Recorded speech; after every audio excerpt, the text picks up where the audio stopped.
Equivalent weight, देखिए जैसे हम लोग कैसे मॉलिक्यूलर वेट पढ़े हैं, राइट।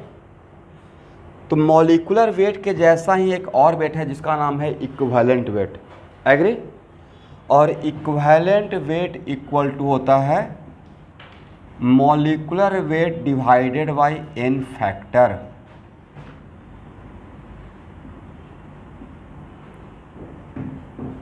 या जो मॉलिक्यूल के फॉर्म में नहीं रहेगा तो उसको वहाँ पे क्या लिखेंगे, atomic weight divide by n factor, agree.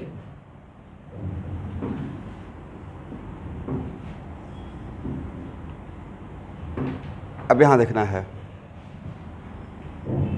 तो सर एन फैक्टर का मतलब क्या है। ऑनलाइन स्टूडेंट सुन पा रहे हैं, एन फैक्टर का मतलब है नॉर्मलिटी फैक्टर। तो बोले इक्विवेलेंट वेट, तो वेट निगेटिव होगा नहीं, तो भाई ए पॉजिटिव है तो इसको भी तो पॉजिटिव होना पड़ेगा। इसका मतलब एक बात तो पता हो गया कि एन फैक्टर ऑलवेज क्या रहेगा, पॉजिटिव रहेगा, फर्स्ट थिंग, राइट, ऑलवेज। तो सर ये बात यहाँ पे इतना एम्फेसाइज करने का क्या रिक्वायरमेंट है। तो ये जब रेडॉक्स रिएक्शन जो पढ़ा रहे हैं वहाँ पे भी हम लोग को ऑक्सीडाइजिंग एजेंट और रिड्यूसिंग एजेंट का एन फैक्टर निकालना होता है, और वो एन फैक्टर निकालते हैं in terms of change of electron, loss of electron या गेन ऑफ इलेक्ट्रॉन, या sometimes change of electron, change in oxidation number. तो change in oxidation number sometimes negative आ सकता है, तो जहाँ पे निगेटिव आता रहेगा change in oxidation number, let us suppose अगर मैंने सिखा दिया समटाइम्स कि चेंज इन ऑक्सीडेशन नंबर को ही एन फैक्टर मानना है, तो change in oxidation number might be negative but N factor तो ऑलवेज पॉजिटिव। तो जहाँ पे नेगेटिव रहेगा वहाँ पे क्या लेंगे, फिर मॉडुलस ले लेंगे। इसलिए यहाँ पे मैंने एक पॉइंट बता दिया कि एन फैक्टर ऑलवेज क्या रहेगा, पॉजिटिव रहेगा। नेक्स्ट स्टूडेंट यहाँ देखिए, तो एक क्या है मॉलिक्यूलर वेट, मतलब कितना, 1 मोल, 1 मोलर मास है, हाउ मच। इसका मतलब ओके, इसका मतलब सर ये हुआ कि n factor also defined for 1 mole. ये मास कितना का, तो ऐसा मैं गेस कर रहा हूँ कि मास है 1 मोल का, तो n factor also defined for what, 1 mole के लिए डिफाइन होता है, 1 मोल का n factor. But problem solving purpose के लिए समटाइम्स हम लोग 1 मॉलिक्यूल के लिए भी बोल देते हैं। प्रॉब्लम सॉल्विंग पर्पस के लिए कुछ शॉर्टकट ट्रिक देंगे आपको, बट वहाँ पे एन, यहाँ पे 1 मोल ले रहे हैं, तो कहीं ना कहीं एन फैक्टर हम लोग 1 मोल का बात करेंगे, एग्री। तो नेक्स्ट क्वेश्चन है कि पूरे केमिस्ट्री में इक्विवेलेंट वेट सर किसका किसका निकालना रहेगा। तो मोटा मोटी इक्विवेलेंट वेट सॉल्ट का, एसिड का निकालना रहेगा, बेस का निकालना रहेगा, सॉल्ट का निकालना रहेगा, जो हम लोग काउंटर करेंगे, ऑक्सीडाइजिंग एजेंट का निकालना रहेगा और रिड्यूसिंग एजेंट का। बट इस चैप्टर में अगर एसिड, बेस और सॉल्ट का निकालना रहेगा, मतलब न्यूट्रलाइजेशन रिएक्शन, और संडे के क्लास में तो पढ़ाए थे न्यूट्रलाइजेशन रिएक्शन नॉन रिडॉक्स होता है, रिडॉक्स या non redox, non redox reaction, yes.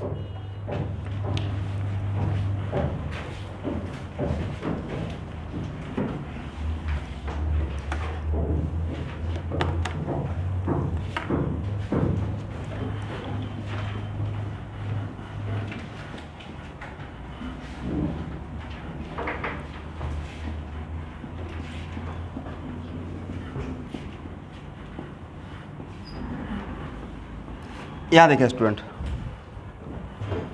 Now it is very important to note that, मान लेते हैं कि मेरे पास कोई सैंपल है, ध्यान सुना है, मेरे पास कोई सैंपल है जिसका मास m है, राइट।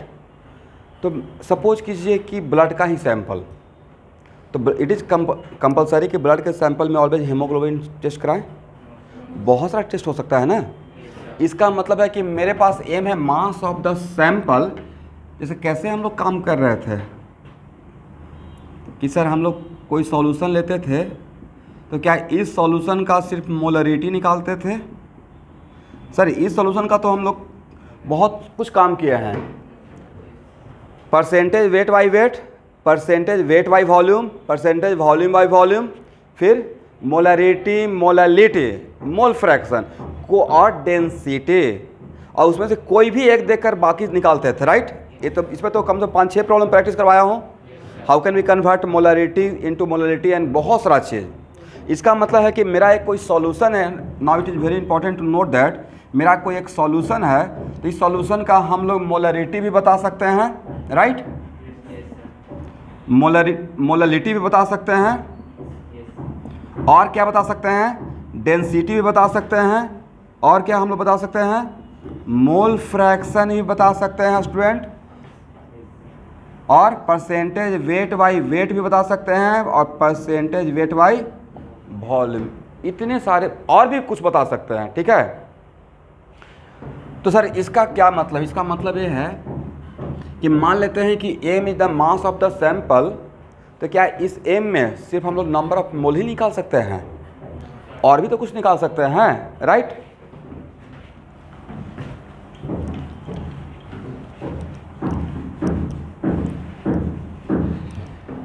चलिए student, number of moles equal to क्या लिख सकते हैं, m बाई मॉलिक्यूलर वेट।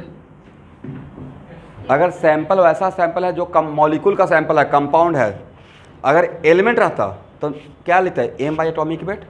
अगर कंपाउंड है तब क्या लिखते हैं, m बाई मॉलिक्यूलर वेट। तो number of moles equal to m by mw, right. और नंबर ऑफ मोल्स ऑफ ये क्या है, मॉलिक्यूल्स ना, और मॉलिक्यूलर वेट है किसका, मोल, मॉलिक्यूल्स का। क्या इसको हम लोग ये बोल सकते हैं, number of gram molecules. Number of gram atom का ही दूसरा नाम है नंबर ऑफ ग्राम एटम का दूसरा नाम number of mole of atom, और number of moles of molecules का ही दूसरा नाम क्या है, number of gram molecules. Confuse तो नहीं हो रहे हैं, ओके। तो भाई जैसे नंबर ऑफ मोल्स निकालते हैं वैसे ही आज के बाद नंबर ऑफ इक्विवेलेंट भी निकाल सकते हैं। क्या निकाल सकते हैं, नंबर ऑफ इक्विवेलेंट। तो नंबर ऑफ मोल्स के लिए क्या आपने लिखा, मास बाई मोलर मास। वैसे ही नंबर ऑफ इक्विवेलेंट के लिए क्या लिखिएगा, जरा कॉमन सेंस अप्लाई कीजिए। Very good sir, mass by equivalent weight, agree ना। Number of moles equal to equivalent weight का डिफिनेशन मैंने बोला क्या होता है आज के बाद, molecular weight divide by n factor, या एटॉमिक वेट डिवाइड बाई। अभी आपको ये नहीं कि हाँ सर क्यों हो गया, कैसे हो गया, मैंने एक फार्मूला दिया कि आज के बाद इसको रख लेना है कि इक्विवेलेंट वेट इक्वल टू क्या होता है। कभी कभी कुछ चीज़ें पे ट्रस्ट करना चाहिए, बाद में आगे चलते हुए समझ में आना स्टार्ट होता है। पहले आपको ये पता था कि ABCD में यही क्यों बोलते हैं, बचपन में रटते थे, एक पहले ए बोलना है फिर बी बोलना है, बाद में उसको लगता अच्छा नहीं यही सही था, एक सीक्वेंस में रहा होगा, राइट, रटने में आसानी होगा। इसमें कुछ ना कुछ तो रिसर्च हुआ होगा। तो हम लोग ABCD रट लिए हैं, लेकिन ज़रूर इस पर कुछ रिसर्च होकर ऐसे हुआ होगा, राइट।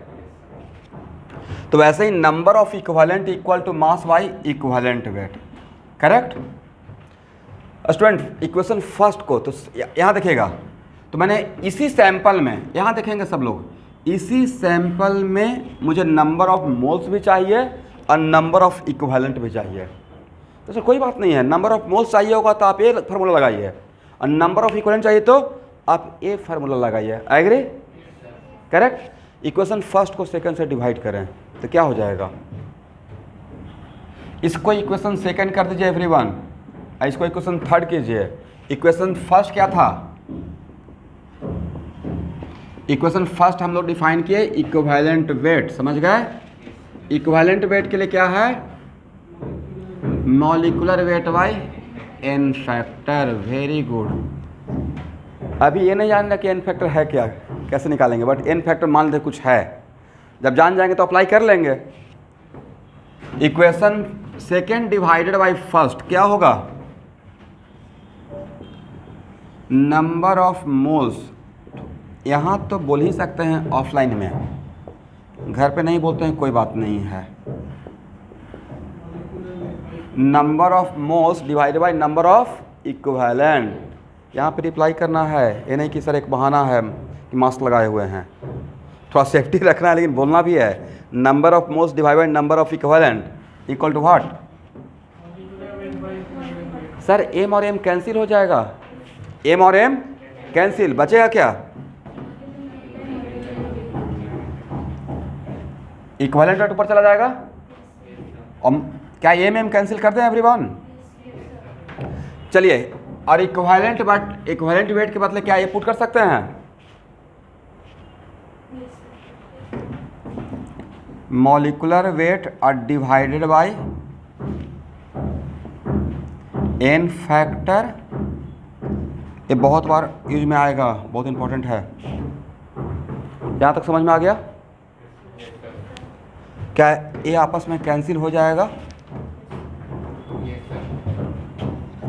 तो number of moles are divide by number of equivalent equal to, come इन।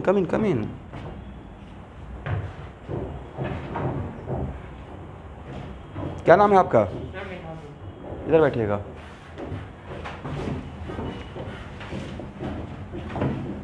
और बिल्कुल टाइम से आइएगा, ठीक है? कोई बात नहीं, पहले निकलिए। इसका कोई एक्सक्यूज है? Number of moles divide by number of equivalent equal to what? 1 by n factor. Cross multiply करें।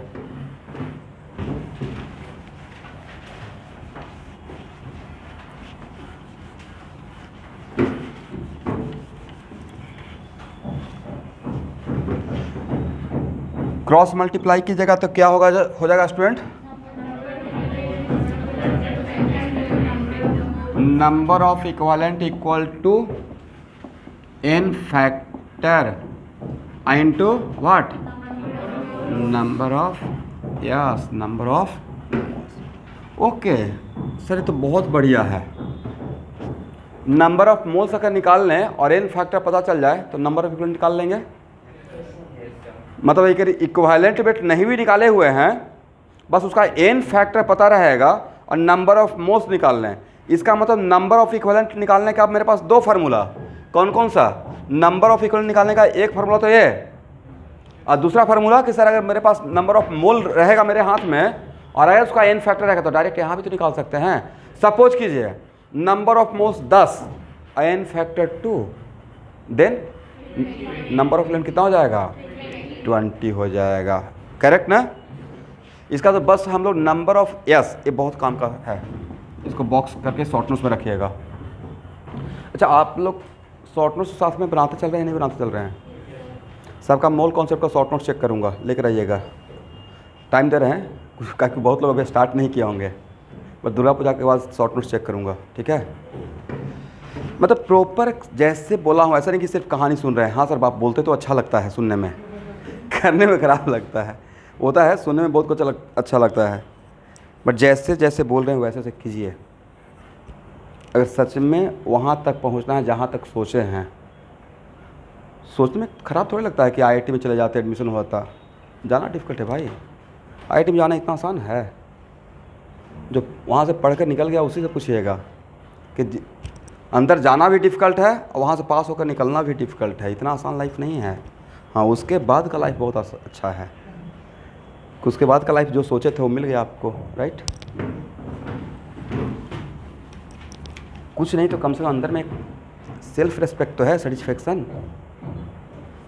कोई कुछ खुश रहे नहीं। मैं तो ऑलवेज अंदर से खुश रहता हूँ। आईआईटी कर लिया, पिछले 15 साल से यही सोच के खुश होते रहते हैं जिस दिन से रिजल्ट निकला है। बाकी लोग गाली दे रहा है, कोई बात नहीं है। मेरा ड्रीम था भाई, बाकी तुम समझो या नहीं समझो, मैं इसके लिए जिया था और इसी को क्रैक किया और इसी के सहारे मैं अपना काम कर रहा हूँ। अब प्लस ये मेरा अपना ईगो नहीं, घमंड नहीं है। होता है कुछ नहीं, कुछ लोग बोलते हैं अच्छा ये तो बार बार बोलते रहते हैं। शायद ईगो नहीं कर रहा हूँ, मैं मेहनत से लिया हूँ। मेरा सेल्फ रिस्पेक्ट है, मैंने उसमें हार्ड वर्क करके वहाँ पे पहुँचा। आईआईटी एडवांस में तो सबको हो नहीं सकता है, उसमें उसी का होता है जिसके अंदर वो पागलपन होता है पाने का, वो पर्सनल इंटरेस्ट है। एनआईटी वगैरह सब लोग करवा सकता है, नीट भी हो सकता है, वो अल्टीमेट चीज़ है। आप लोग थोड़ा माइंड मत कीजिएगा मेडिकल वाले बच्चे, मैं बहस होकर नहीं बोल रहा हूँ।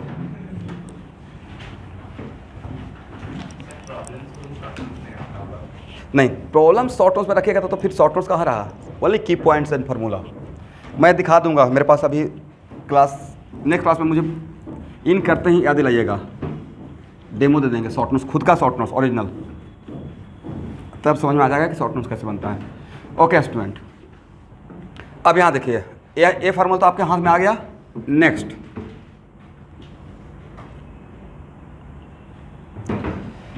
मोलरिटी का डिफिनेशन बोलिए आप लोग। मोलरिटी का क्या फार्मूला था? नंबर ऑफ मोल्स किसका? पूरा बात बोलना है। नंबर ऑफ मोल्स, अदरवाइज मैं कंफ्यूज होते रहता हूँ। नंबर ऑफ मोल्स किसका? पूरा सॉल्यूशन का बोलना चाह रहे हैं, सॉल्वेंट का बोलना चाह रहे हैं, किसका बोलना चाह रहे हैं? Yes, number of moles of solute और divide by volume of solution in, ऊपर में मोल नीचे में लीटर, ऊपर में मोल नीचे में लीटर। और जो कॉन्सेंट्रेशन बताते हैं वो किसका बताते हैं? जैसे हम लोग बोलते हैं ना शरबत बनाते हैं तो थोड़ा ज़्यादा स्वीट हो गया, राइट भाई, वो शुगर का बता रहे हैं, पानी का थोड़े टेस्ट बता रहे हैं। वो तो पानी का टेस्ट तो टेस्टलेस है। किसका बता रहे हैं? Yes, the concentration of, yes concentration of solute बता रहे हैं कॉन्सेंट्रेशन सॉल्यूशन का, बट उसमें किसका? सॉल्यूट का, राइट।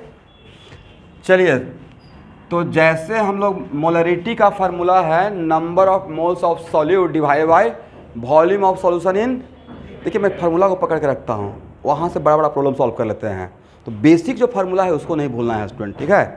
तो वैसे ही नॉर्मलिटी का फार्मूला होता है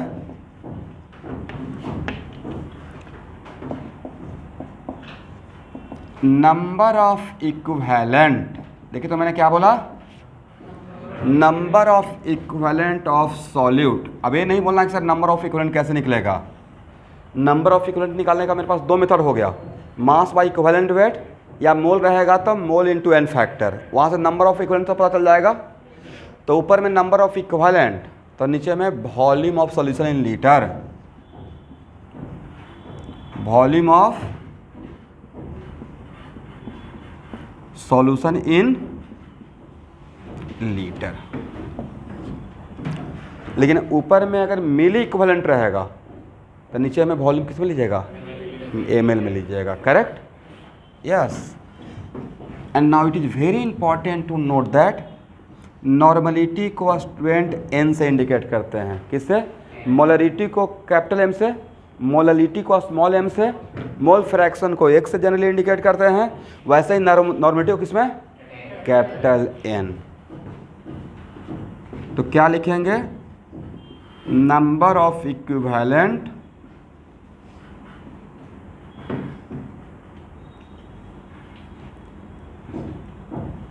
और divide by volume of solution in litre.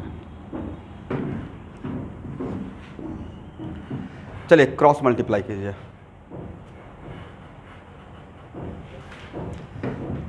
अगर क्रॉस मल्टीप्लाई करेंगे तो क्या हो जाएगा student?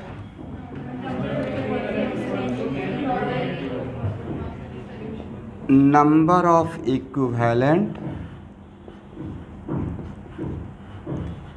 Equal to N into V. कैसे? एम इंटू वी करते थे, याद है? तो कैपिटल एम इंटू वी क्या था? Number of moles of solute, number of moles of solute in V litre of solution. वैसे ही एन इंटू वी क्या है? N into V equal to, sometimes मैं क्या करूँगा, सॉल्यूशन का नॉर्मलिटी दे दूंगा और इसका वॉल्यूम का वैल्यू बता दूंगा, एग्री? तब इसका बोलूँगा कि एन इंटू वी का मतलब क्या था। देखिए बहुत सारा स्टूडेंट क्या करते क्या है, M1 V1 equal to M2 V2 कर रहे हैं, पता ही नहीं चल रहा कर क्या रहे हैं। आंसर आ गया क्या करके? M1 V1 equal to what? M2 V2। But हम लोग तो पता है कि M1 V1 equal to M2 V2 करते तो क्या करते हैं? क्या करते हैं? Conservation of mole of solute, conservation of mole of solute, correct. तो वैसे ही नंबर ऑफ इक्विवेलेंट एक किसका है एवरीवन? सॉल्यूट का है। तो एन इंटू वी को क्या बोलिएगा? एन इंटू वी को सर हम लोग बोलेंगे number of equivalent of solute in V litre of solution. कितना में? V litre of solution. लेकिन अगर यहाँ यस, अगर यहाँ पे वॉल्यूम ml में लेंगे तो ये जो वैल्यू मिलेगा वो नंबर ऑफ इक्विवेलेंट मिलेगा या number of milliequivalent? Number of milliequivalent. Volume litre में तो यहाँ पे इक्विवेलेंट में नंबर ऑफ इक्विवेलेंट, और अगर वॉल्यूम रहेगा मिलीलीटर में तो यहाँ पे क्या बोलेंगे? Number of milliequivalent. याद रहेगा? चलिए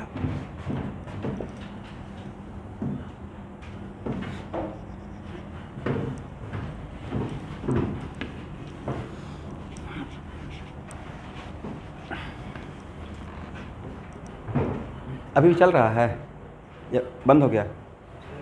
देखिए कितना बढ़िया समझाए थे। कॉन्सेप्ट ही क्लियर नहीं करता है, अलग जोन में रहता है, अलग दुनिया में रहता है, एकदम पैरेलल दुनिया चलते रहता है। मैं उसको डाउन दिल के नहीं बोल रहा हूँ, मैं तुम्हें सच में समझाता हूँ भाई बहुत प्यार से कि ऐसे ऐसे करना है, फिर से भूल जाता है।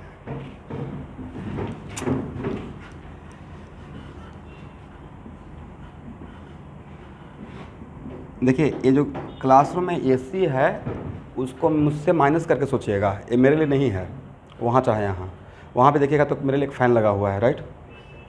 तो ये आप लोग अपना डिसाइड करते रहिएगा, और कभी ज़्यादा ठंडा लगता रहेगा, कल भी बताए थे, ये होता है प्रतिष्ठा में प्राण दे देना, इज्जत में, राइट।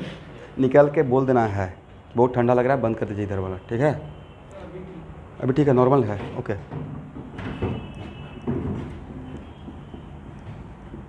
और अगर एसी कम चलता है तो आपसे ज़्यादा मैं खुश रहूँगा, माइंड इट। बिजली बिल कम आएगा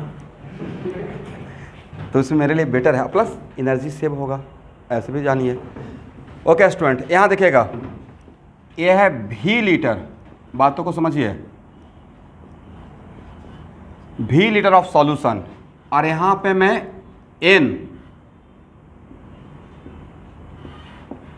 n मोल्स ऑफ सॉल्यूट डाल रहा हूँ।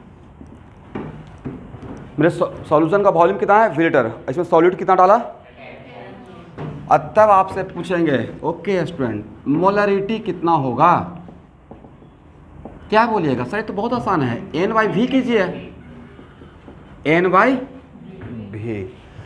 तब बोलेंगे नॉर्मलिटी क्या होगा,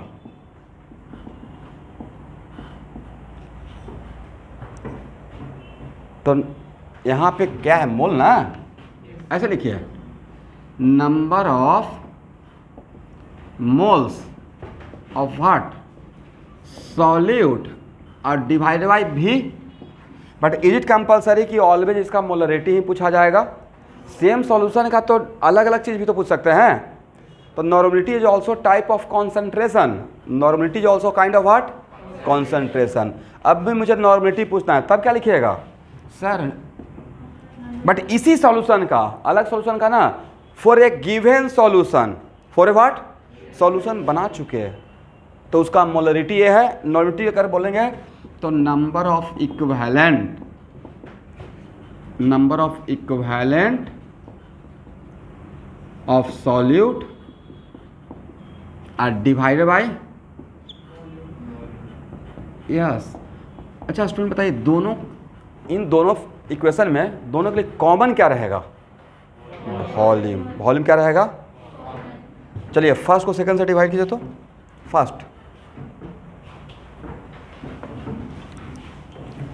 first divided by second,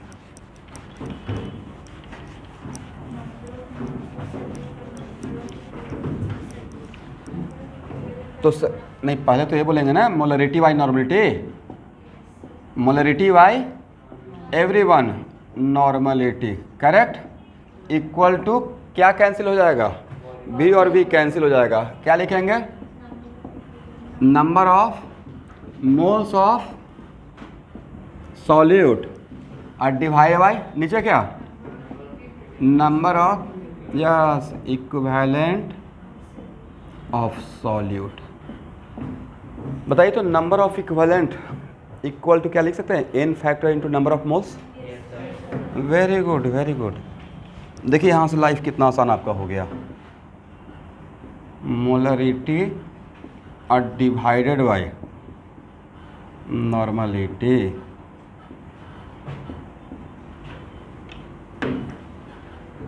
equal to number of moles of solute, और यहाँ पे क्या लिखे everyone sir, n factor into number of mole, पूरा यहाँ पूरा बात लिखेंगे, ये फर्स्ट टाइम है ना आप लोग के लिए, ये और ये आपस में कैंसिल, जिसको बॉक्स में करूँगा आपके लिए इंपॉर्टेंट रहेगा, ठीक है। तो मोलरिटी इक्वल टू, अभी क्लास 12th में एक चैप्टर पढ़ा रहे हैं जिसका नाम है, वो फर्स्ट टर्म एकदम बिल्कुल बोर्ड में आएगा, क्लास 12th का बोर्ड कितना इंपॉर्टेंट है? 11th का एग्ज़ाम उतना इंपॉर्टेंट नहीं है, इन क्लास बोर्ड तो बहुत इंपॉर्टेंट होता है, क्योंकि इंडिया में 2 ही बोर्ड है ना, 10th और 12th, और उसको बहुत क्रेज होता है। और आप लोग जानते ही हैं, मुझसे ज़्यादा आप लोग जानते हैं, बोर्ड के टाइम पे तो लोग अपना नाम भूल जाते हैं, राइट, सिर्फ बोर्ड ही याद रहता है। तो उसमें एक चैप्टर का नाम है solution and colligative property of solution, और सॉल्यूशन उस चैप्टर में ये सब दोबारा लगेगा। बट मैं होप करूँगा कि आफ्टर 1 ईयर भी आप लोग को याद रहेगा। याद रहेगा सर? पक्का याद रहे? बोलिए कौन कम, इतना तो बोलना पड़ेगा सर, याद रहेगा। ऐसे वहाँ पे मैं रिवीजन करवाता हूँ, क्योंकि मुझे कम कॉन्फिडेंस होता है बच्चों पे, हो सकता है भूल जाएं या बहुत हेक्टिक है, तो दोबारा एक क्विक रिवीजन करवा लेते हैं। इतना टाइम नहीं लेते हैं, 2 क्लास में पूरा एक बार रिवीजन, जैसे फिर से फ्रेश हो जाए, ठीक है। Equal to what? 1/n factor. यहाँ से फ़ायदा क्या होगा बोलिए तो?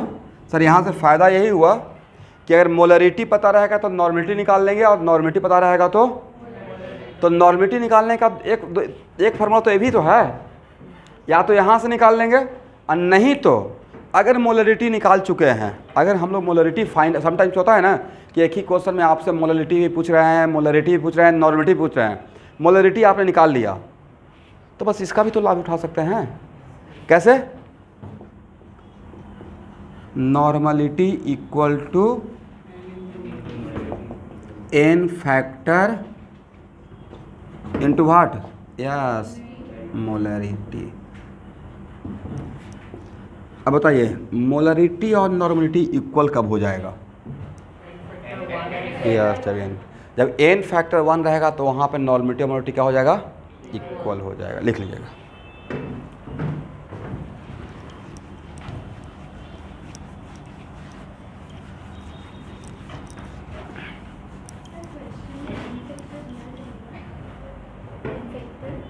क्या बोले? हाँ, निकालने को सीखेंगे, अभी तो n फैक्टर पूरा वही तो मेन चीज़ है।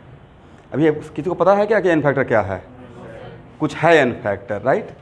बहुत बड़ा चीज़ है, उसको आराम से सीखेंगे, और रिडॉक्स में भी सीखना है, ठीक है।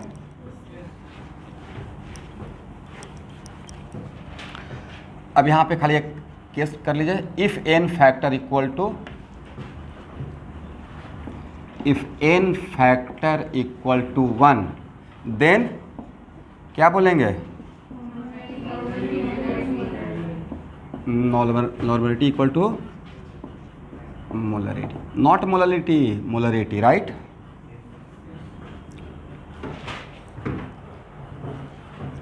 करेक्ट। और देखिए जहाँ तक मेरा ऑब्जर्वेशन है, एक आध केस छोड़कर 1 और 2, बाकी ऑलमोस्ट ऑल केसेस में n फैक्टर का वैल्यू 1 या उससे बड़ा होता है। कितना? n और उससे बड़ा। लेकिन कुछ एग्जांपल मैं रखता हूँ बचाकर, इसमें n फैक्टर 1 से छोटा भी होता है, बट वो एक आध केस है। But in general n factor का वैल्यू 1 के बराबर या उससे, तो अगर n फैक्टर का वैल्यू 1 से बड़ा है तो नहीं लगता है कि यहाँ पे मोलरिटी और नॉर्मलिटी में कौन सा बड़ा वैल्यू हो जाएगा? अगर मोलरिटी 2m और n फैक्टर 2 तो नॉर्मलिटी 4m ना। Normality equal to what? n factor into molarity. तो मान लेते हैं कि मोलरिटी है 2m और n फैक्टर 2, तो नॉर्मलिटी कितना रहेगा? 4n। नॉर्मलिटी बोलेंगे तो m लगाएंगे या n लगाएंगे? n लगाएंगे। नॉर्मलिटी के यहाँ देखिएगा 2m का मतलब बोलिए 2 मोल पर लीटर, वेरी गुड, 2 मोल। और 2n का मतलब 2 इक्विवेलेंट पर लीटर। बोलिए, पढ़ने में तो आना चाहिए। 2 इक्विवेलेंट पर लीटर, जो लिख रहे हैं उसको मन में बोल भी रहे हैं, राइट? 2m का मतलब कैसे बोलते हैं? 2 मोल पर लीटर। तो 2n को बोलेंगे 2 equivalent per litre, 2 equivalent per litre. Agree? चलिए,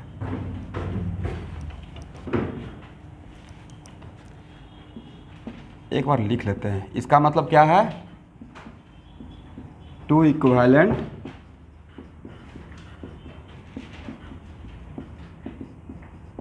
पर लीटर।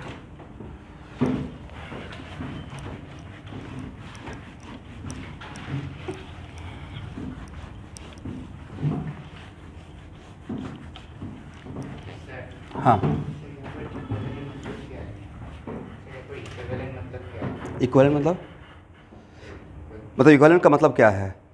तो देखिए इक्विवेलेंट क्या है ना कि एक्चुअल में जैसे कैसे हम लोग नंबर ऑफ मोल्स बोलते थे, तो वैसे ही एक टर्म डिफाइन किया गया जिसका नाम है number of equivalent, number of equivalent.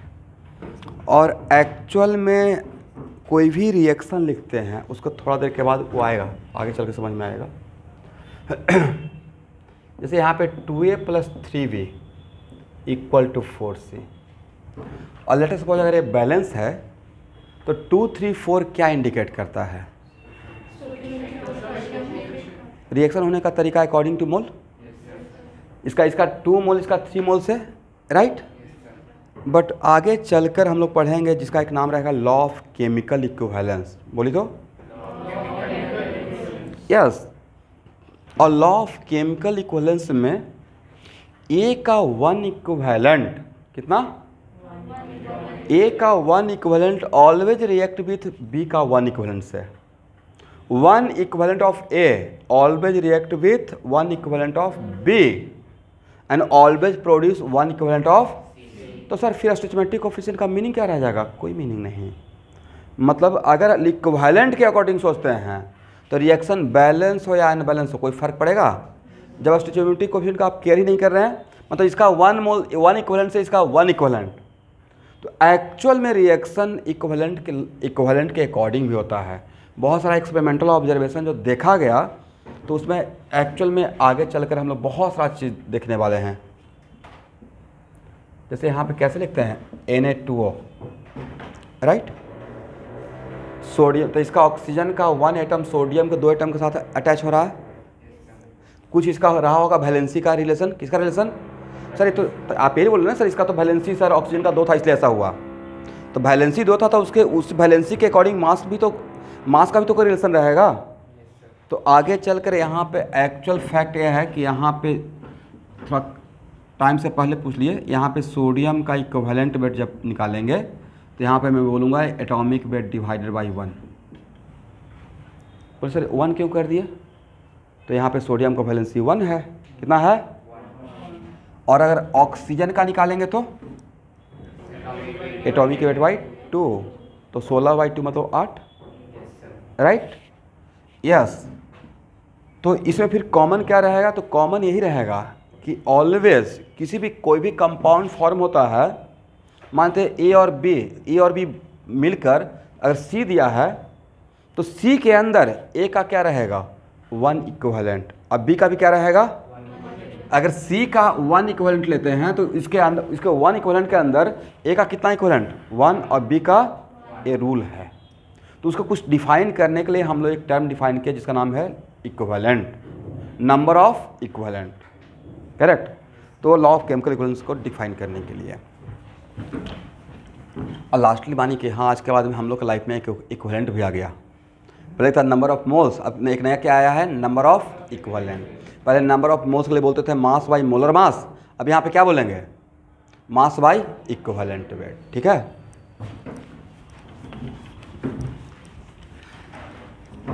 अब यहाँ लिखिएगा एन फैक्टर ऑफ एसिड।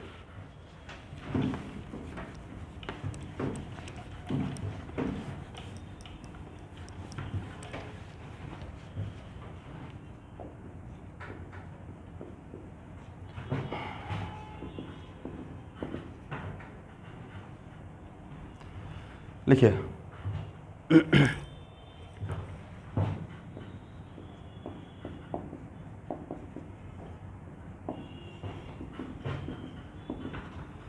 देखिए तो मैंने क्या लिखा? Basicity of acid. एसिड के लिए ऐसे पढ़ते हैं, यहाँ देखिएगा एसिड के लिए कैसे पढ़ेंगे? Basicity of acid. तो बेस के लिए कैसे पढ़ेंगे? एसिडिटी ऑफ बेस, एक टर्म। तो सर बेसिसिटी, किसी भी एसिड का एन फैक्टर उसका बेसिसिटी ऑफ एसिड होता है। क्या होता है? Basicity of acid. यही क्या रहेगा? N factor of acid. But sir अभी भी ये छुपा हुआ है, बेसिसिटी ऑफ एसिड का मतलब क्या होता है, राइट? लिखिए number of H plus given by one molecule of acid, number of H plus given by one molecule of acid when it dissolve in water, number of H plus given by how many molecule, one molecule of acid when it dissolve in, एकदम बढ़िया writing में सब लोग लिखिए, number of H plus given by one molecule of acid when dissolve in, क्योंकि कोई भी acid कितना H प्लस देगा उसको चेक करेंगे तो वाटर में डिजॉल्व करेंगे मोटा मोटी, राइट।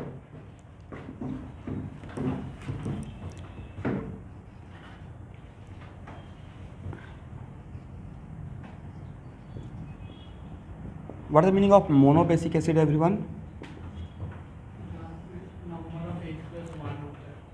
यहाँ देखिए, तो मोनोबेसिक एसिड का मतलब वैसा सारा एसिड जो सिर्फ वन ही H प्लस दे सकता है।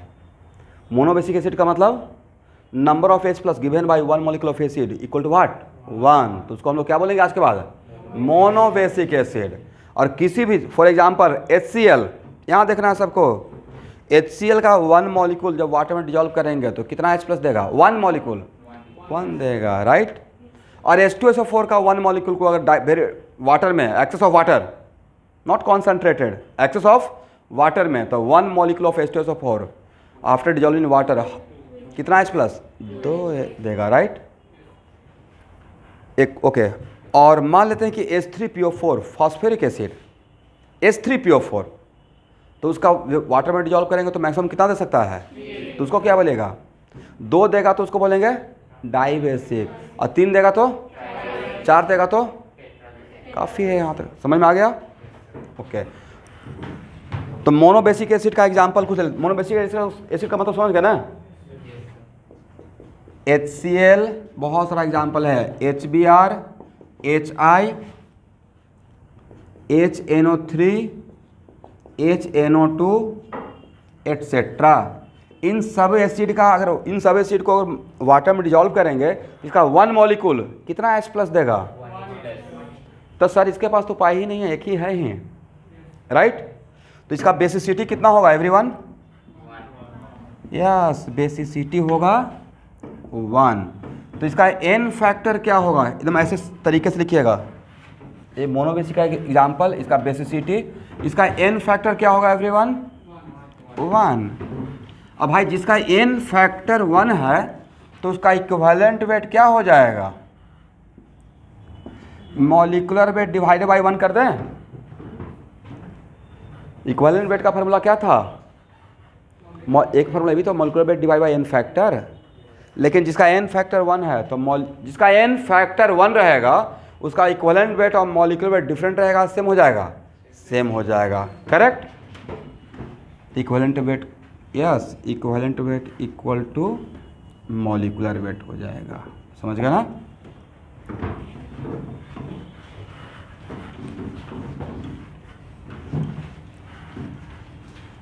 हाँ, वो तो ऑलरेडी हो गया ना रिलेशन, अब हम लोग एन फैक्टर निकाल रहे हैं, राइट। वो तो होगा ही, जैसे इनका क्वेश्चन है कि सर अगर एन फैक्टर 1 रहेगा तो नॉर्मलिटी इक्वल टू मोलरिटी नहीं होगा, बिल्कुल होगा। बट अभी मैंने क्या बोल दिया कि इक्विवेलेंट वेट भी तो निकाला जा सकता, क्या ऑल द टाइम मैं नॉर्मलिटी पूछते रहूँगा, हो सकता है कि इस एसिड का मुझे HCl का इक्विवेलेंट वेट पूछ रहे हैं, तो HCl का मॉलिक्यूलर वेट तो पता है, हाउ मच, 36.5, इक्विवेलेंट वेट कितना। तो भाई वैसा कोई भी एसिड जिसके पास H प्लस एसिड के नाम पे एक ही H प्लस है उसके एक मॉलिक्यूल में, तो क्या होगा, उसका एक एन फैक्टर तो ऑलवेज 1 रहेगा। इसका एन फैक्टर 1 से ज़्यादा होने का चांस है नहीं है, राइट।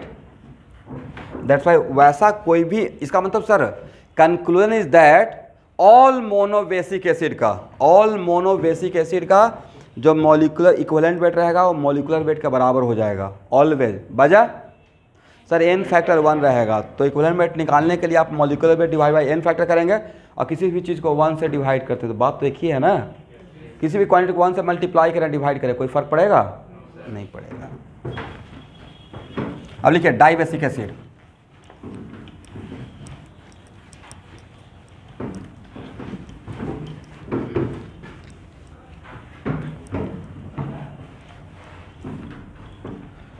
कुछ डाई बेसिक एसिड का एग्जाम्पल बताइए।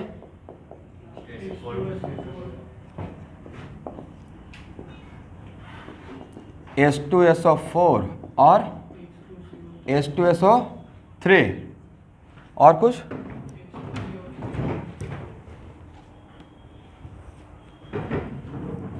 H2C2O4 ऑक्जेलिक एसिड, याद है? या ये याद है या नहीं है? बड़ा इंटरेस्टिंग था। इसको कैसे भूल सकते हैं भाई? ये तो भूलना भी पाप है। बताइए तो कितना इंटरेस्ट लेके इसका स्ट्रक्चर ड्रॉ किए थे। इसमें क्या ट्रिक बताए थे, कुछ याद है आप लोग को? न्यूट्रलाइजेशन रिएक्शन के टाइम पे बताए थे, राइट? आप लोग मेरे तरफ देख रहे हैं, नहीं बताया क्या मैंने? इसमें एक H3PO2, H3PO3 और H3PO4, इसको बोले थे oxy acid of phosphorus, right? और ऑक्सी एसिड ऑफ फास्फोरस के लिए मैं बताया था कि दो, इसमें अगर यहाँ पे इसका स्ट्रक्चर ड्रॉ करने का एक ट्रिक बताया था, बोलिए तो क्या? सब में कॉमन रहेगा H3 H3 H3। क्या ट्रिक था? वन ऑफ द ऑक्सीजन को make it P double bond O, जो बोलते हैं भाई वैसे ही लिख लीजिएगा आप लोग, क्योंकि आप लोग को लगता है कि आप कोई सुन लिए तो याद हो गया, बट भूल जाते हैं।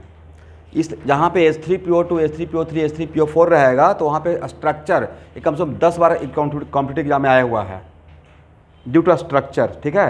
तो वहाँ पे मैंने क्या बताया था? वन ऑफ द फास्फोरस को make it P double bond O, और रेस्ट ऑक्सीजन को क्या करना है? OH। तो यहाँ पे वन ऑफ द ऑक्सीजन को P डबल बॉन्ड O बनाइएगा तो रेस्ट ऑक्सीजन क्या रहेगा? एक ही ऑक्सीजन रहेगा ना। और ऑक्सी एसिड में जो हाइड्रोजन ऑक्सीजन से अटैच रहेगा वही एसिडिक हाइड्रोजन रहेगा। वही क्या रहेगा? Acidic hydrogen. यस। तो यहाँ देखिए इसका स्ट्रक्चर क्या होगा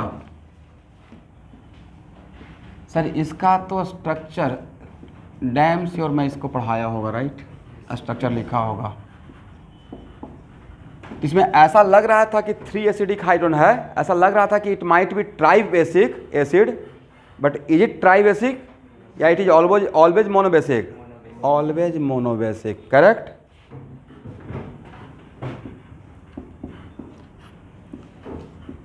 यहाँ पे वन ऑफ द ऑक्सीजन क्या करना है? Make it P double bond O। But एक किसके लिए मैंने ट्रिक दिया? जिस वैसा ऑक्सी एसिड ऑफ फास्फोरस जिसमें एक बात कॉमन रहेगा H3 H3 H3, उसके लिए दिया था, राइट? बोलिए H3PO3, ऐसा अगर इसका स्ट्रक्चर नहीं जानते तो आपको लगता है कि शायद 3 एसिडिक हाइड्रोजन है। Now how many acidic hydrogen? 2, oxygen से 2 ही अटैच है। It is example of what? Dibasic. It is example of ये ट्राइबेसिक। तो इसको मोनोबेसिक वाला कैटेगरी में लिख लीजिए। अभी लिखे थे ना कहीं पे मोनोबेसिक का लिस्ट। एक किस कैटेगरी में रहेगा? मोनोबेसिक। एक किस कैटेगरी में रहेगा? डाइबेसिक।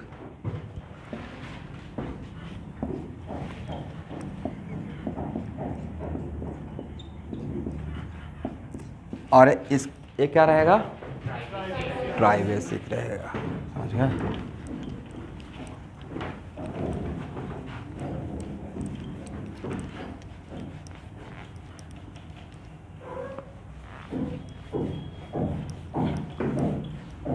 अब यहाँ देखिएगा तो ओके, तो डाइबेसिक के लिए सिर्फ हम लोग एग्जाम्पल लिखे हैं और तो कुछ नहीं लिखे हैं। डाइबेसिक के लिए हम लोग सिर्फ क्या लिखे हैं? एग्जाम्पल। अब उसमें 2 केस बनाएंगे स्टूडेंट। केस फर्स्ट,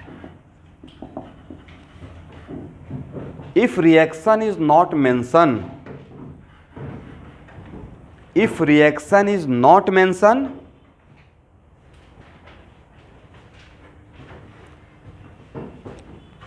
एक मिनट सब लोग यहां देखिए। H2SO4 के पास मैक्सिमम, इसके एक मॉलिक्यूल के पास मैक्सिमम कितना एसिडिक हाइड्रोजन? 2, करेक्ट? 2 ना। तो इसके पास है मैक्सिमम 2 ही है, तो इसका one of the molecule maximum कितना H+ दे सकता है? भाई इसके एक मॉलिक्यूल के पास 2 ही एसिडिक हाइड्रोजन है ना।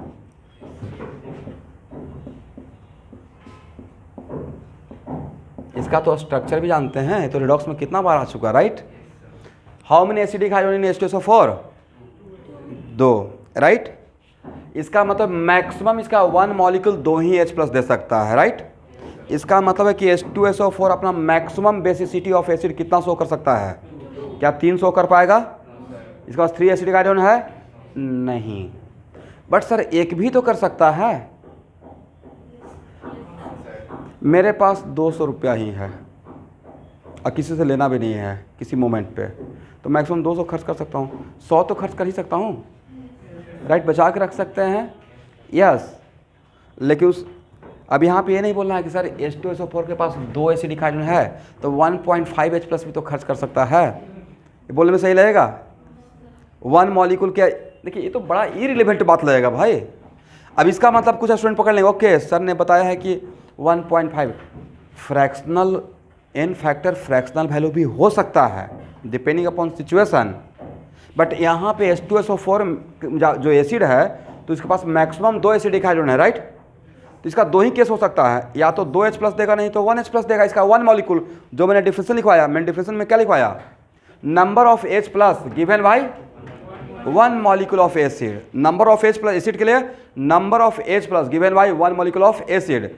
तो जब नंबर ऑफ H+ देने का बात रहेगा तब तो ये ऑलवेज ये बोल सकते हैं या तो 1 देगा नहीं तो 2 देगा नहीं तो 3 देगा। लेकिन जिसके पास मैक्सिमम 2 ही है उसका कहानी क्या रहेगा? मैक्सिमम 2 देगा बट 1 भी दे सकता है। इसका मतलब है कि डाइबेसिक एसिड में 2 केस, डाइबेसिक एसिड में कितना केस? 2 केस। तो सर ऐसा केस आपने मोनोबेसिक में क्यों नहीं बनाया? जो आप यहाँ पे केस के लिए सोच रहे हैं, तो भाई मोनोबेसिक का कहानी कुछ और था। उसके पास एक ही H+ था। क्या था? जब भी किसी के साथ रिएक्शन में पार्टिसिपेट करेगा तो उसको 1 H+ देना ही पड़ेगा। दिस इज द रिएक्शन, उसमें बाकी केस बनाने का रिक्वायरमेंट है ही नहीं। मोनोबेसिक एसिड का ऑलवेज एन फैक्टर कितना लेंगे? 1। बट डाइबेसिक एसिड का बेसिसिटी ऑफ एसिड वेरिएबल हो सकता है, कभी 1 हो सकता है कभी 2 हो सकता है। तो सर हम लोग तो बिल्कुल इनोसेंट है, हम लोग को कैसे पता चलेगा कहाँ पे 1 लें कहाँ पे 2 लें? तो कहाँ पे 1 लेना है कहाँ पे 2 लेना है उसके लिए तो केस बना रहे हैं। केस फर्स्ट लिखिए, if reaction is not mention in the problem, if reaction is not mention in the problem, एकदम बढ़िया राइटिंग करना है। इफ रिएक्शन इज, थोड़ा राइटिंग बोर्ड में इफेक्ट करेगा, हालांकि अभी के बोर्ड में तो MCQ है। If reaction is not mention in the problem then maximum basicity of acid, then maximum basicity of acid are taken as n factor, then maximum basicity of acid are taken as n factor। मतलब सिर्फ यहाँ पे question में कुछ भी नहीं, सिर्फ ये दिया रहेगा। यहाँ देखिएगा, ओनली क्वेश्चन में ये पूछूंगा स्टूडेंट,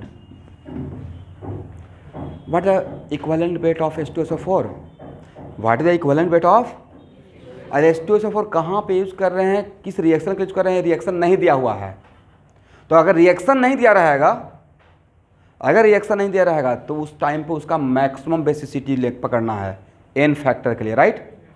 तो जैसे मैंने बोल दिया what the equivalent weight of H2SO4, reaction दिया, बोला कौन सा रिएक्शन का बात कर रहे हैं, तब वहाँ पे इसका क्या पकड़ना है? 1 पकड़ना है या 2 पकड़ना है? Maximum, right.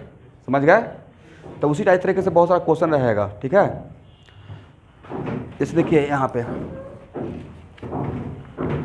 इसमें कंसंट्रेशन पे ही कम से कम तो आपका 160-170 प्रॉब्लम है सिर्फ कंसंट्रेशन पे, right.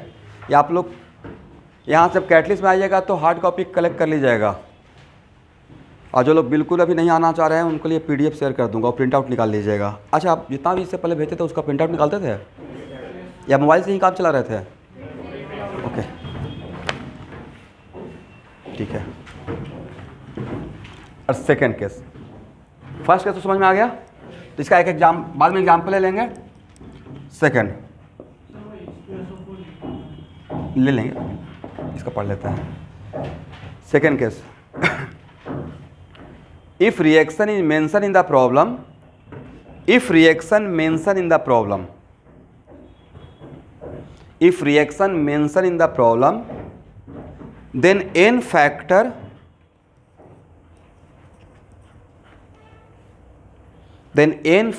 of acid according to given reaction, then n factor of acid according to given reaction. अब इसमें छोटा छोटा 3 प्रॉब्लम ले लेते हैं. यहाँ देखिए, पहला एग्जाम्पल लेते हैं स्टूडेंट.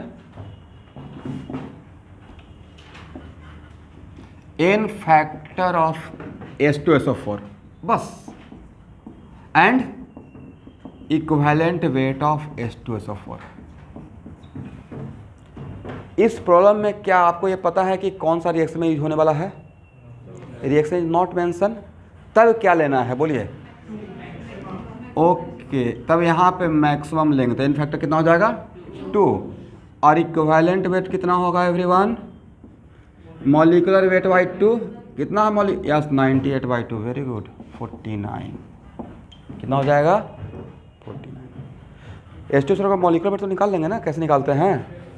ओके, कैसे निकालते हैं सर? जोड़ते थे नहीं. 2 इसका हो जाएगा 32 और इसका हो जाएगा 64. 64 राइट. 98 ये कितना?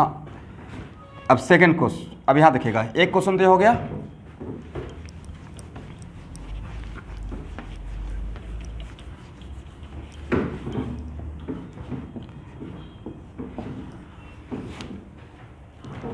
आप मेरा एक अभी बैच स्टार्ट हुआ है जिसमें रिडॉक्स से कुछ बच्चे आके क्लास करते हैं, ड्रॉपर बैच.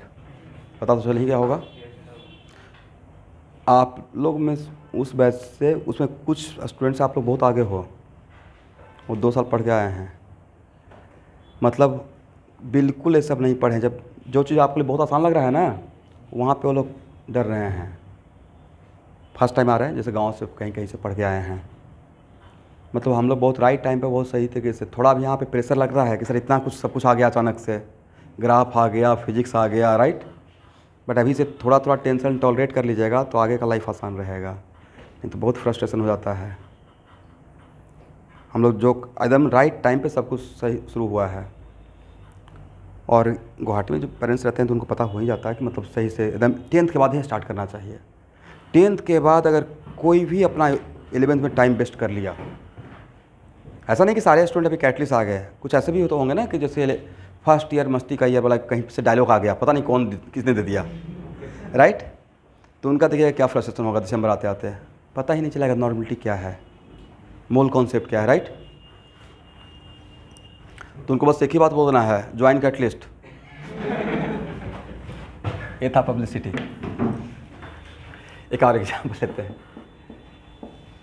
ऐसे कैटलिस्ट का 12th के लिए बैच दिसंबर या जनवरी first week, new batch for class 12th. आपका नहीं, आपका तो चलेगा. 2 बैच 12th का रहता है. एक का नाम देता हूँ क्लास 12th ओल्ड बैच, एक क्लास 12th. आपका नाम क्या हो जाएगा? यस, जो 11th 12th में है. और न्यू वाले को एडमिशन. इसलिए कोई भी आपके फ्रेंड सर्कल में रहेंगे तो उनको पहले ही जाके बोल दीजिएगा कि जनवरी में स्टार्ट होने वाला है. वजह उनको पूरा ऑर्गेनिक पढ़ाना रहेगा. तो जो ज्वाइन करना चाहते हैं आके अपना इनरोलमेंट स्टार्ट कर सकते हैं. आप तो आराम से मार्च तक चलेगा हम लोग का सफ़र. आप तो ज्वाइन किए हुए ना, मतलब न्यू बैच के लिए आपका एडमिशन के लिए मैं खुद अनाउंस कर दूंगा, ठीक है. अभी आराम से आप मार्च लास्ट तक टेंशन फ्री हैं या अप्रैल तक, उसके बाद ठीक है.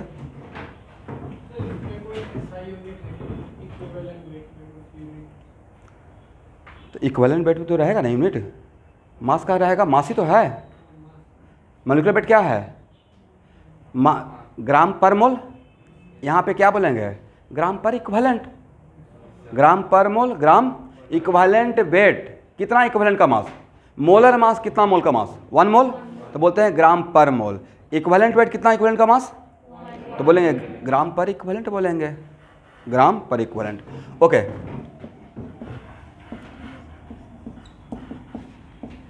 अब यहाँ पे देखेंगे सब लोग, आपके सामने 2 रिएक्शन दे रहा हूँ. पहला रिएक्शन ये है,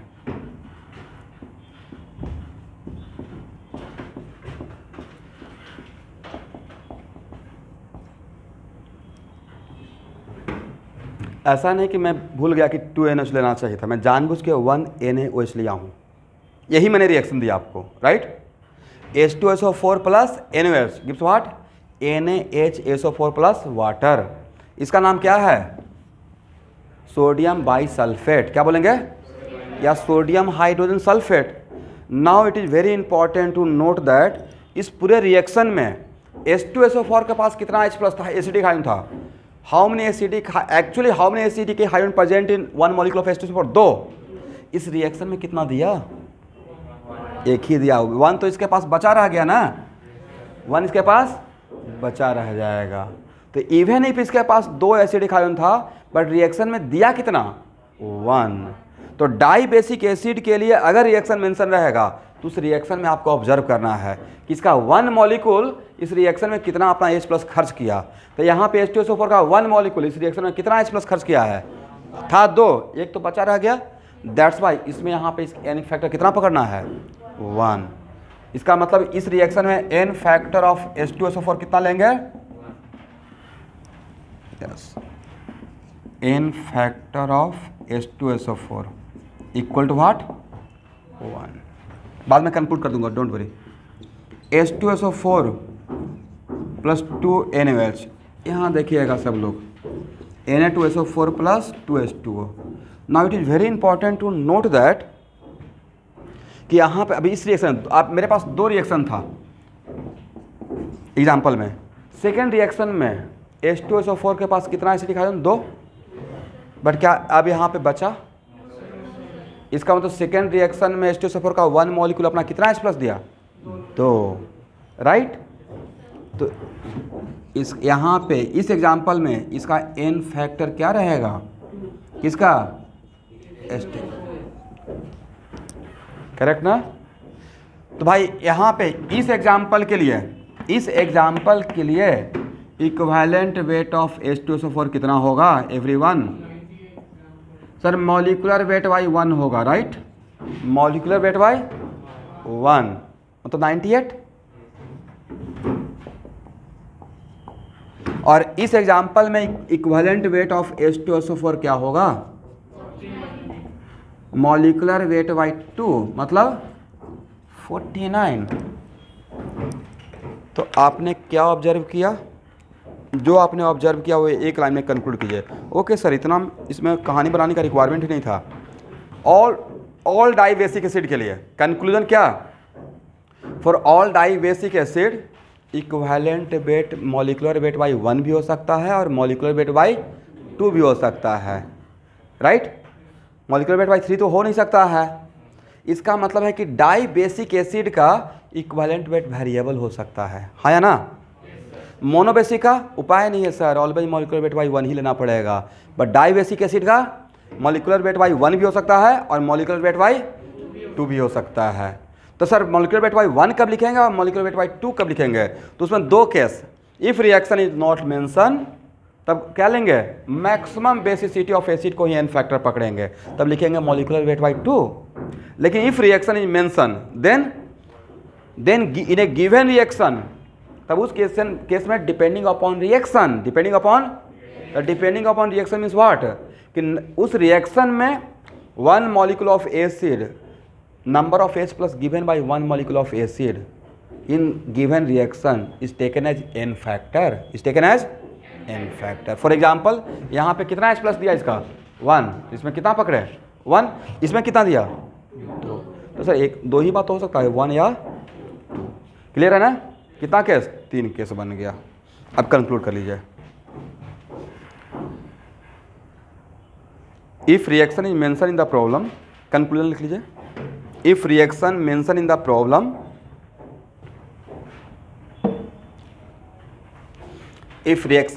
in the problem then n factor of poly, इसको थोड़ा और जनरलाइज कर लें एवरीवन, डाई बेसिक से बेटर है कि पॉली बेसिक बोल देते हैं, और ट्राई बेसिक में भी हम लोग काम में आ जाएगा। Then n factor of polybasic acid, then n factor of polybasic acid equal to number of H plus equal to number of H plus given by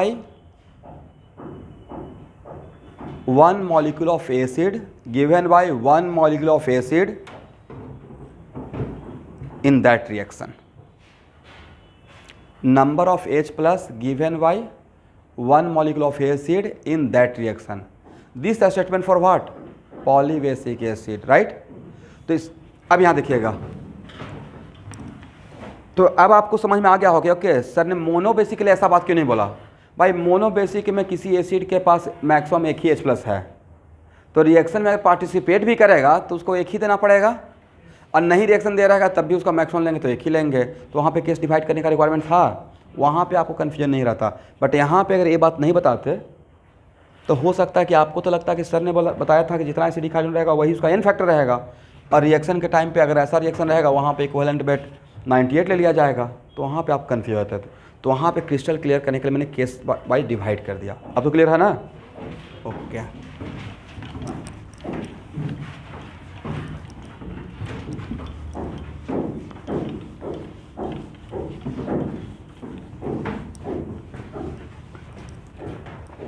okay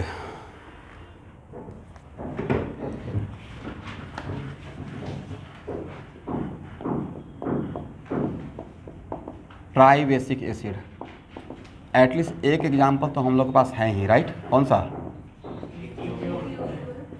phosphoric acid, right? यहाँ देखिए इसका बेसिसिटी ऑफ एसिड क्या होगा। यहाँ देखिए basicity of acid अगर पूछा जाए बिना रिएक्शन दिए हुए, राइट? ऐसे इसका बेसिसिटी ऑफ एसिड 1 भी हो सकता है, 2 भी हो सकता है, 3 भी हो सकता है, बट बिना रिएक्शन दिए हुए पूछेंगे तब कितना लेना है? Maximum, right? समझ गए ना बात को?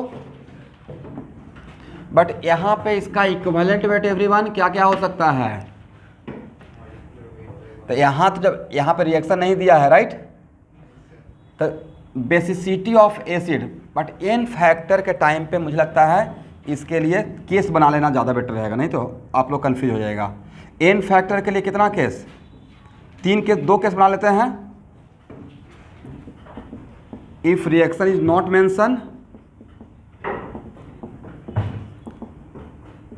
मेंशन, इन द प्रॉब्लम, तो रिएक्शन जब मेंशन नहीं किया रहेगा तब क्या लीजिएगा? एन फैक्टर, तब एन फैक्टर लेंगे 3, और इक्विवेलेंट वेट क्या हो जाएगा? इक्विवेलेंट वेट हो जाएगा मॉलिक्यूलर वेट बाई 3। कितना होता है मॉलिक्यूलर वेट H3PO4 का? 31 + 4 35 हो गया, सॉरी 31 + 3 34 और 98 31, हाँ 64 + 34, right? 98, correct? Okay, 98/3 how much?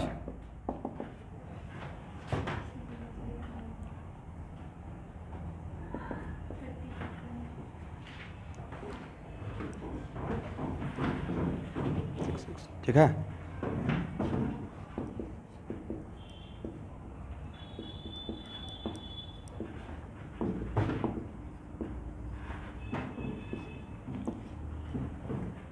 If reaction mention, तब क्या हो सकता है?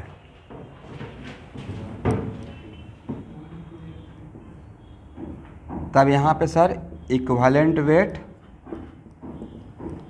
मॉलिक्यूलर वेट बाई 1 भी हो सकता है, एग्री? मतलब एन फैक्टर क्या हो सकता है? एन फैक्टर 1 भी हो सकता है, एन फैक्टर 2 भी हो सकता है, और एन फैक्टर 3 भी हो सकता है। इम्प्लाई इक्विवेलेंट वेट क्या हो सकता है? Molecular weight by 1, equivalent weight क्या हो सकता है? मॉलिक्यूलर वेट बाई 2, और इक्विवेलेंट वेट क्या हो सकता है? मॉलिक्यूलर वेट बाई 3, ठीक है?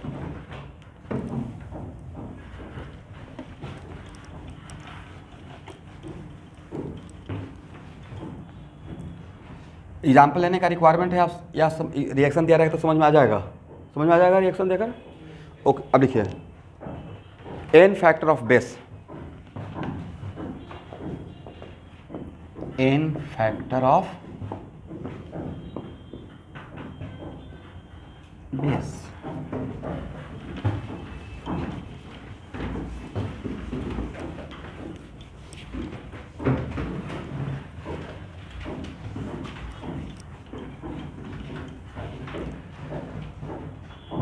तो बेस के लिए हम लोग कौन सा टर्म यूज करेंगे, बेसिसिटी ऑफ बेस या एसिडिटी ऑफ बेस? लिखिए एसिडिटी ऑफ बेस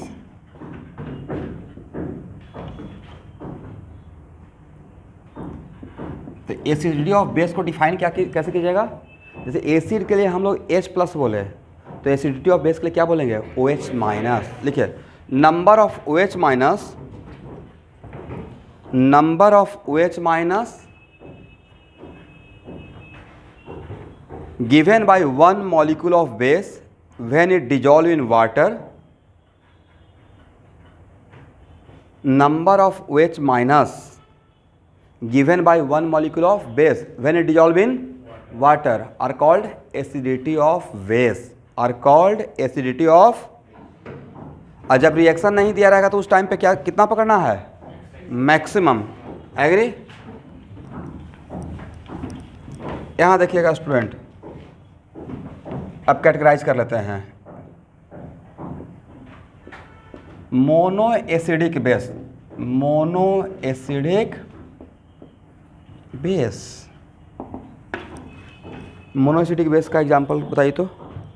कुछ तो एग्जांपल आप बोल ही सकते हैं सर। LiOH, ये तो NaOH, KOH, RbOH, lithium, sodium, potassium, rubidium, caesium, francium, right? RbOH, COH, OH, ये सब तो बहुत फेमस है। तो बताइए इसमें 2 केस बनाने का रिक्वायरमेंट है? रिएक्शन मेंशन है या नहीं मेंशन है? इसके पास तो एक ही OH- है ही, तो नहीं भी अगर मेंशन किया रहेगा तो एक पकड़ेंगे, और रिएक्शन करेगा तभी एक तो देना ही पड़ेगा, राइट? दैट्स वाई इसका ऑलवेज N फैक्टर कितना लेंगे? 1 लेंगे। इसमें केस कैटेगराइज करने का रिक्वायरमेंट नहीं है। तो यहाँ पे एसिडिटी ऑफ बेस कितना होगा? एसिडिटी ऑफ बेस भाई इन सब का रहेगा 1, और मोनो एसिडिक बेस के लिए जो एसिडिटी ऑफ बेस रहेगा वो इसी को हम लोग क्या पकड़ लेंगे? N factor. तो N फैक्टर भी कितना होगा इन सब का? 1।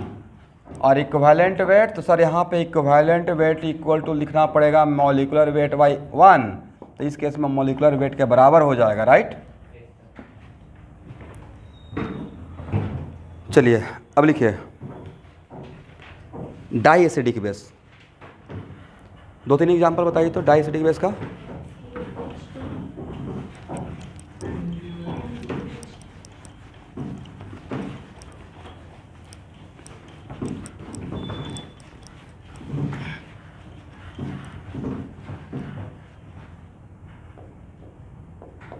डाई एसिडिक बेस,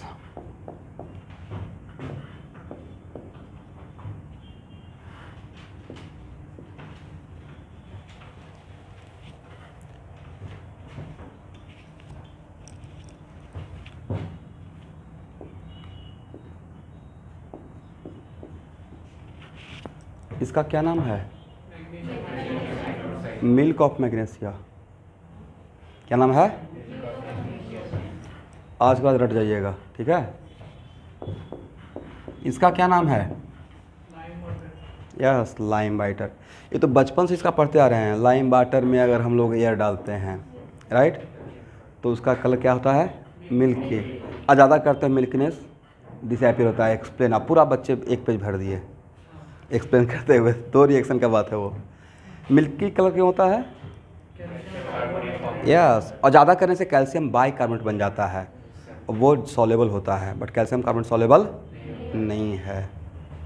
तो हम लोग यूज भी तो करते हैं पहले ज़माने में वाइट वॉशिंग में। अभी तो आ गया ना POP, plaster of Paris, interior design. पहले सब नहीं था भाई। पहले क्या था कि बोड़ा में आ गया चूना, लाइन, राइट, और उसको हम लोग बड़ा बड़ा बना हुआ है गांव में, उसमें डाल दिए, और डालने के बाद हम लोग देखते रहते थे, एकदम खोलते रहता था डालने के बाद। हाईली एक्सोथर्मिक रिएक्शन है, डालिएगा ना तो वाटर बॉयल होना स्टार्ट हो जाएगा, राइट, और तब उसको ऐसे करके फिर उसमें उजाला, राइट, या नील, पता नहीं यहाँ पे इसको क्या बोलते हैं, ब्लू, जिसको वाइटनेस ज़्यादा होने के लिए। और बस अब बड़ा अजीब सा माहौल रहता था। मतलब अगर किसी के यहाँ शादी हो रहा है तो घर को अच्छे से पेंट किया जाता था, तो वो पूरा एक यहाँ तो 2 दिन में शादी खत्म हो जाता है ना सिटी में। कितना दिन में? 2 दिन। गांव का शादी देखिएगा ना तो मज़ा आ जाएगा। वहाँ पे 10 दिन पहले से माहौल बन जाता है और 10 दिन बाद तक रहेगा। 10 दिन पहले से बाहर से गांव से दूसरे जितने रिलेटिव आएंगे, अब पूरा मतलब, और उसके बाद आस पास वाले एकदम टारगेट करके रखता है, इनके यहाँ शादी है, मेरे यहाँ बहुत खाए थे जितना खाए थे सारा एकदम देख लेना है। मतलब इतना बढ़िया लगता था, यू कांट बिलीव। वो तो ख़त्म ही हो गया, खुशी ही नहीं रहा, सब कुछ शो ऑफ हो गया। बस गिफ्ट लेके जाना है, देना है, खा के निकल जाना है, राइट।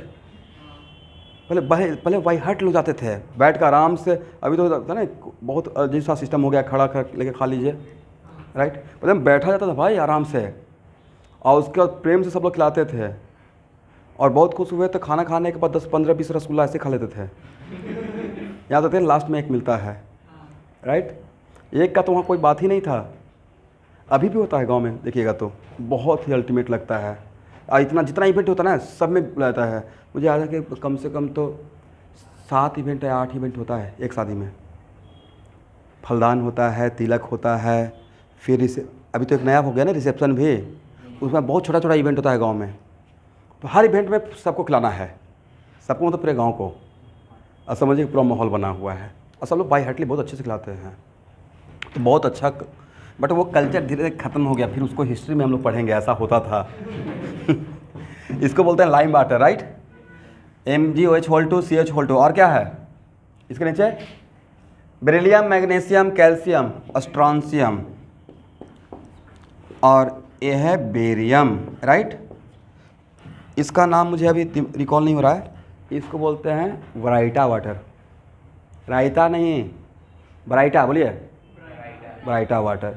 ये याद रखने का 4 मार्क्स आ गया है, ये पूछा हुआ क्वेश्चन है, ठीक है। ब्राइटा वाटर चेक कर लीजिएगा गूगल में।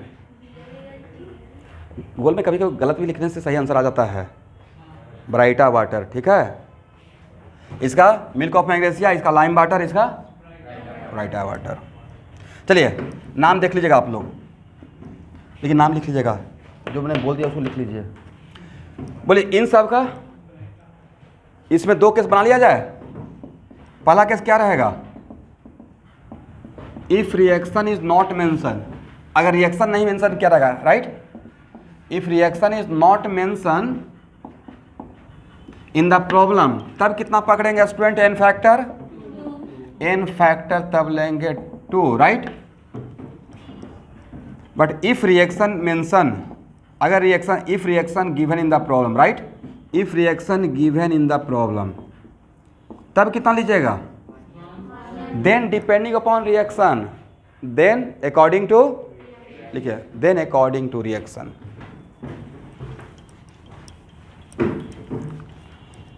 Then according to reaction. According to reaction का मतलब ये हो गया, फॉर एग्जाम्पल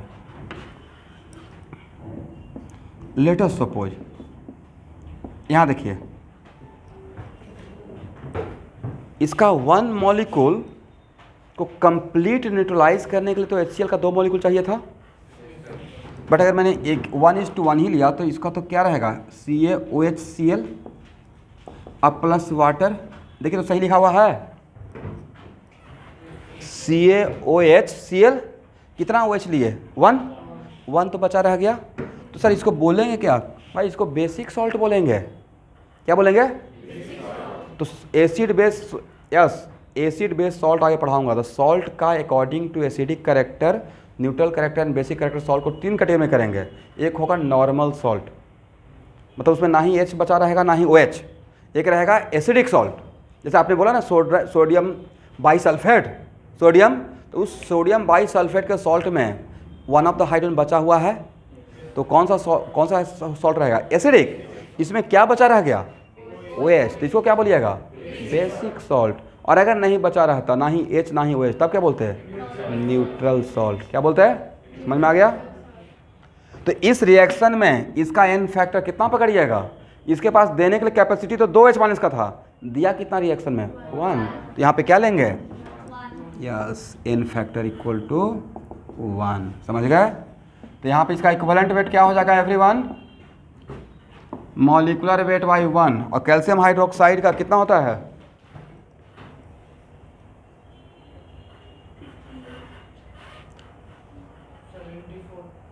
या 74, 74, इसका 40 और 34, 40 प्लस 34 कितना?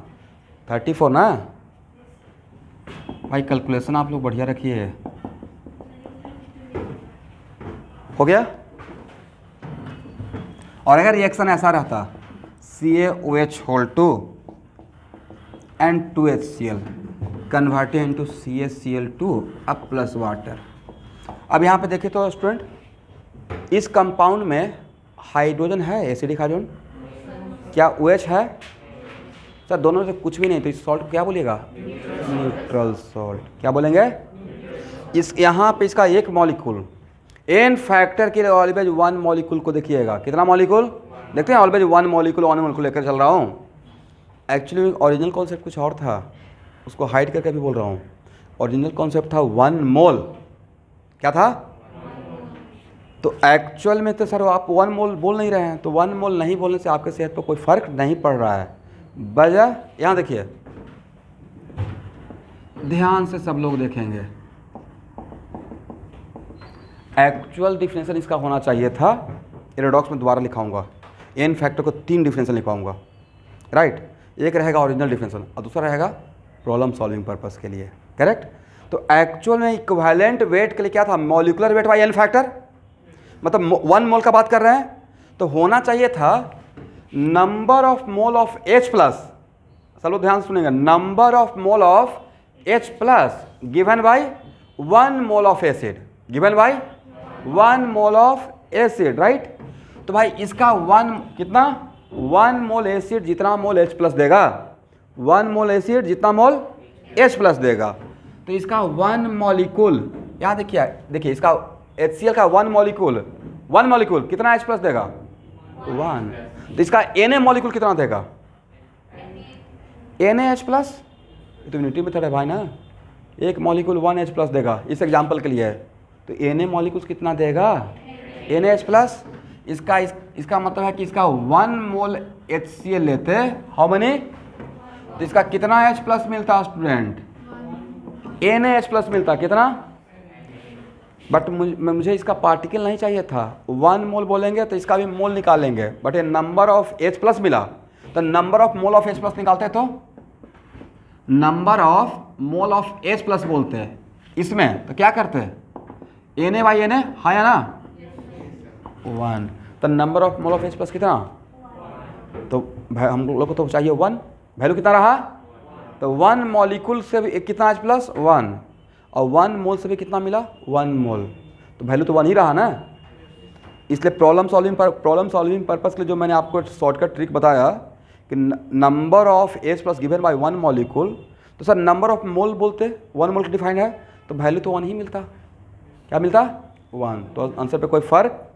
बट एक्चुअल में एन फैक्टर के लिए कितना मोल लेते हैं? 1 मोल। कोई पूछा क्यों? It is defined for molar mass. तो ऐसा क्यों? तो क्योंकि डिफरेंशियल में फार्मूला में क्या था? Equivalent weight equal to molecular weight by N factor. ऊपर में कितना का मास ले रहे हैं? 1 मोल का मास ले रहे हैं। तो एन फैक्टर भी किसके लिए डिफाइन किया गया ओरिजिनली? 1 मोल के लिए, करेक्ट ना। बट हम लोग शॉर्टकट क्या कर दिया? 1 मॉलिक्यूल के लिए। आप लोग समझे मैंने क्या बोल दिया? समझ में आ गया सबको? चलिए अब एक और लास्ट एग्जांपल ले लेते हैं। ट्राइवेसिक,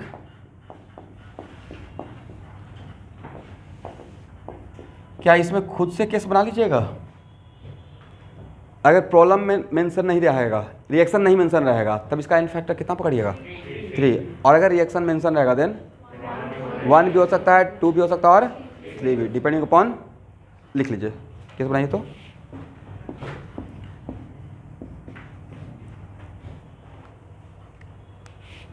मैं सिर्फ ये लेता हूँ, इसका इक्विवेलेंट एन फैक्टर क्या हो सकता है? इसका एन फैक्टर 1 भी हो सकता है, एन फैक्टर 2 भी हो सकता है और एन फैक्टर 3 भी हो सकता है। आप लोग सिर्फ कैटेगराइज कर लीजिए। इसमें 2 केस ना, हाँ सॉरी इसका नाम बोलेंगे ट्राई एसिडिक बेस, क्या लिखेंगे एवरीवन? उल्टा बोलते हैं, ठीक है, यस। इसमें 2 केस आप लोग बना लेंगे। कौन कौन सा केस रहेगा? If reaction is not mention तब 3 लीजिएगा, और रिएक्शन मेंशन रहेगा तो सर रिएक्शन देखेंगे फिर, तब रिएक्शन मेंशन रहेगा तो अकॉर्डिंग टू गिवन रिएक्शन, और उस रिएक्शन में इसका 1 मॉलिक्यूल जितना OH सप्लाई करेगा वही वहाँ पे उसका क्या रहेगा? N फैक्टर रहेगा।